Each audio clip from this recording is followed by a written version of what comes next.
প্রথমে দক্ষিণ কেরানীগঞ্জ থানার পক্ষ থেকে আপনাদেরকে শুভেচ্ছা জানাচ্ছি।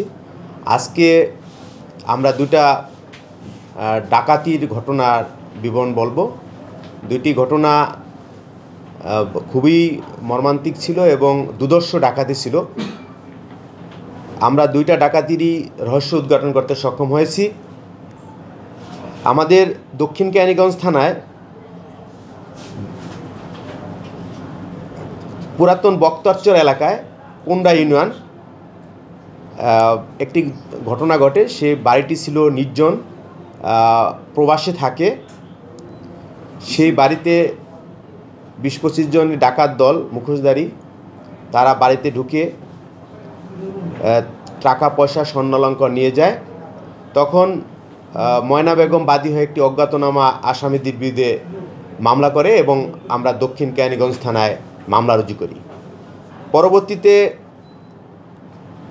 পশ্চিম আরাকুল শাকিনস্ত, এটাও কোন্ডা ইউনিয়ন, সেখানে একটি এবং দুর্ধর্ষ ঘটনা ঘটে। সেখানেও মহিলারা শুধু থাকে এবং যারা পুরুষ তারা প্রবাসে থাকে। সেখানেও একটা দুর্ধর্ষ ঘটনা ঘটে এবং দুটি ঘটনাই আমাদের কোন্ডা ইউনিয়ন পাশাপাশি এলাকা এবং সেটা সিরিজ ডাকাতির মতো ঘটনা। এই ঘটনা ঘটার পর এই মামলার রহস্য উদ্ঘাটন এবং জড়িত আসামিদের দ্রুত গ্রেপ্তার করার জন্য ঢাকা জেলার সম্মানিত পুলিশ সুপার জনাব মোহাম্মদ আসাদুজ্জামান পিপিএম বার মহোদয় দ্রুত এই আসামিদের গ্রেপ্তার এবং মালামাল উদ্ধার করার জন্য তাৎক্ষণিক নির্দেশ প্রদান করায়। এরই ধারাবাহিকতায় জনাব আমিনুল ইসলাম অতিরিক্ত police super crime and ops সার্বিক দিক নির্দেশনায় জনাব শাহাবুদ্দিন কবির পিপিএম অতিরিক্ত পুলিশ সুপার কেরানীগঞ্জ সার্কেলের নেতৃত্বে একটি স্পেশাল তদন্ত টিম গঠন করে। দুটি ঘটনাই ছিল দুর্ধর্ষ এবং ক্লুলেস এবং সিরিজ ডাকাতি। এই ডাকাতির মূল রহস্য উদ্ঘাটনের জন্য আমরা ব্যাপক তদন্ত কার্যক্রম শুরু করি। আমরা ঘটনাস্থলের আশেপাশে বিভিন্ন সিসি ফুটেজ সংগ্রহ করি। এলাকাটি নির্জন এলাকায় থাকায় ওখানে সিসি ক্যামেরায় তেমন কাজ হচ্ছিল না। পরবর্তীতে তথ্য প্রযুক্তি ব্যবহার করে আশেপাশের সন্দিগ্ধ লোকজনের তাদেরকে জিজ্ঞাসাবাদ করি এবং এক পর্যায়ে এই আসামিদের অবস্থান এবং শনাক্ত করতে সক্ষম হই। এক পর্যায়ে আমাদের কেরানীগঞ্জ সার্কেলের অতিরিক্ত পুলিশ সুপার জনাব শাহাবুদ্দিন কবির বিপিএম স্যারের নেতৃত্বে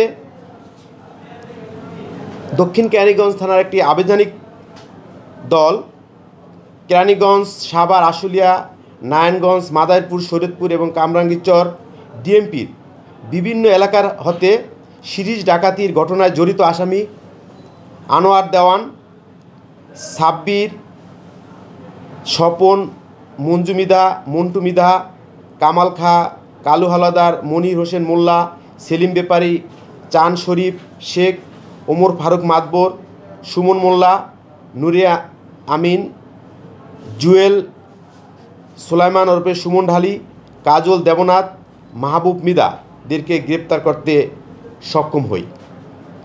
এখানে একটি বিষয় উল্লেখ্য যে এই সিরিজ ডাকাতির ঘটনায় এই দুর্ধর্ষ ডাকাত দল বোমা ব্যবহার করেছিল। একটি ঘটনায় একটি বোমাও ফাটায়। সেখানে একজন লোক যখন ডাকাতির ঘটনায় হইচই শুনে এগিয়ে আসতেছিল তখন একটি লোক সামান্য আঘাতপ্রাপ্ত হয় এবং সেই বোমা এবং দেশীয় অস্ত্র সমস্ত টাকা পয়সা মালামাল আমরা তাদের কাছ থেকে উদ্ধার করতে সক্ষম হই। ডাকাত দলের সদস্যের বিরুদ্ধে বাংলাদেশের বিভিন্ন থানায় একাধিক মামলা এবং সাজা পরোয়ানা আছে। আপনারা জানেন যে কেরানীগঞ্জ ঢাকার পার্শ্ববর্তী এলাকা হওয়ায় এখানে সহজে যারা প্রবাসে থাকে এবং যাই বাড়িঘরগুলি ফাঁকা থাকে, নির্জন এলাকা, সেই ঘটনাস্থলগুলি তারা বেছে নেন এবং তারা ঢাকা থেকে এসে বা বিভিন্ন এলাকা থেকে এসে যেখানে নির্জন জায়গা, যেখানে আশেপাশে কেউ বাড়িঘর নেই, ওখানে এসে অবস্থান করে। পরবর্তীতে তারা সুবিধা মতো ডাকাতি ঘটনা ঘটে, ডাকাতিরা ডাকাতি করে তারা সুবিধাজনক স্থানে আবার চলে যায়। তো আমরা ডাকাতদের কাছ থেকে স্বর্ণালঙ্কার, নগদ টাকা এবং ডাকাতির কাজে ব্যবহৃত দেশীয় অস্ত্র উদ্ধার করতে সক্ষম হয়েছে। ধন্যবাদ। দেশীয় অস্ত্র বলতে কি অস্ত্রগুলো একটু? দেশীয় অস্ত্র বলতে আপনার রাম দা এবং বড় দা, তারপর কাওয়াল, যেগুলি দিয়ে তালা ভাঙে, যেগুলি দিয়ে এই মধ্যে একটু ফাঁকা থাকে, আপনাদেরকে আমরা দেখাবো। এক চাপ দিলে দরজাটা ভেঙে ফেলানো যায়, তালা ভেঙে ফেলানো যায়, এই ধরনের।